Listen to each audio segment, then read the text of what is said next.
so much gas getting dumped earlier in the flight that it's not happening now?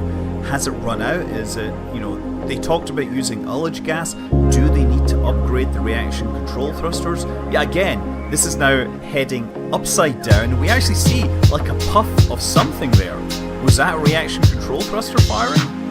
Again, now, looking backwards along its trail, it's upside down and it's headed into the atmosphere. And I think I can begin to see a small hint of a glow here.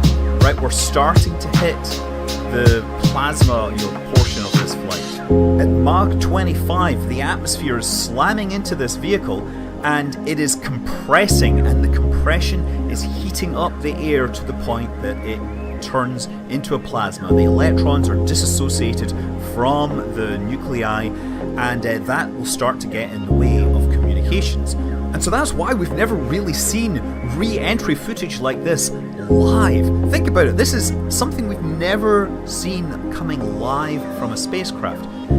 We expect at some point that the communications would drop because that plasma is getting in the way of communications, and Starship would somehow have to send a signal back through it. Now you'll notice, by the way, that the roll seems to have reversed, but now it appears to be pitching with its ass pointed downrange.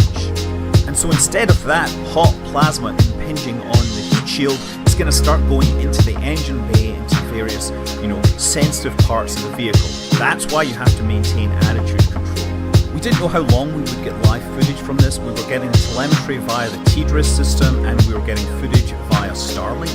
And you'll notice, by the way, that the speed is really still not decreasing. It's actually still increasing. Even although you've got all this violent heating going on, the air density is still really low. It's not enough to actually slow the vehicle down. So it just has to endure this kind of heating that is obviously doing a number on the spacecraft. There was a real hope that we might actually get live footage all the way down, because Starship's big enough that it actually punches a hole through the atmosphere wide enough that you can send a radio signal back through that hole. And so it is possible that we could get this perhaps on a future flight, but not on this one. There are essentially two ways where you have a communications blackout due to plasma. The first is that, plasma gets hot, electrons flowing around, they're conductive, they interfere with radio waves, and the signal can't get out. The other is where your communications equipment gets hit by the atmosphere and turns into a plasma and can no longer communicate. And that is an altogether more permanent kind of plasma blackout, and it's the kind that Starship experienced on its first full re-entry.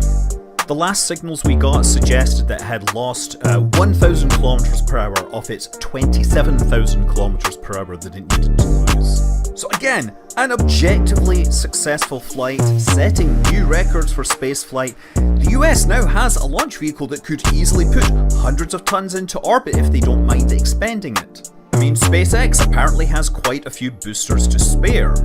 On the other hand, some basic things apparently didn't work. That door didn't look right, the attitude control failed, it didn't get through re-entry, so we never really got to know how good that heat shield is. I'm looking forward to Flight 4, but I actually want to rewind to the stage separation because I predicted that they would make changes to the timing, and I want to look at this in detail again. So I've synchronized IFT3 at the top, IFT2 down below, and you'll watch the ignition and the shutdown of the engines sequence. Now the timing of this is slightly different. The new telemetry doesn't show the big change in the velocity of the spacecraft, so is that just something that was actually just an artifact, or have they changed this staging sequence? Because the timing is the same, the only thing I think they could have changed is perhaps the throttle on the booster. Instead of going to 50%, they might go higher. You'll also notice that on IFT3, the staging happened